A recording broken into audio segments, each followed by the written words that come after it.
Ayan, mga langga. O, tingnan nyo guys. Naglakad ako galing ng ng apartment. Nagpunta ako ng store. Galing store, naglakad ako papunta dito. Kasi papunta doon sa apartment is naglakad talaga lang ako. Sadya ko. Pero, ang damit ko is yung natural na damit. Pero guys, mga langga. Ang ginawa ko, nagdala ako ng sauna suit. Oo, nagdala ako papunta doon kasi plano ko basta pawis pag ako pag uwi ng bahay ako maglakad din at magsunod. Ayan, sadya ko yung pagbalik. So, ayun. Ang ginawa ko mga langga, ayan, pag uwi ko talaga, habang naglalakad ako, naka-wear ako nito. And then, may dala akong 1 litro na tubig. Isa lang, ginaganon-ganon ko itong mga langga, ang kamay ko. Habang naglalakad, palipat-lipat, yung kabila na naman. So, exercise yon.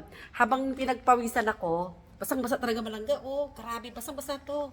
Grabe, tumutulo yung mga kamay ko sa sobrang, pawis. Kaya, ayan, basang-basa, grabe.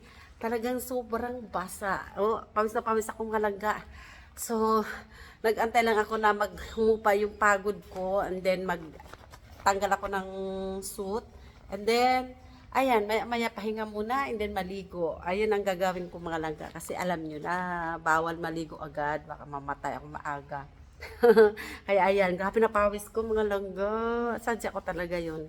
Yan ang ginagawa ko pag nakaramdam ako ng sakit sa likod. Kasi sanay kasi ako ng massage. Walang magmamassage sa akin. Ang ginawa ko, ganito na lang para mawala yung lamig, mga sakit-sakit sa likod. Ayan.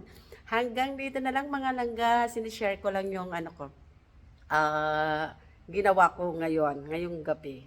Ayan. Thanks for watching. Bye-bye po. God bless.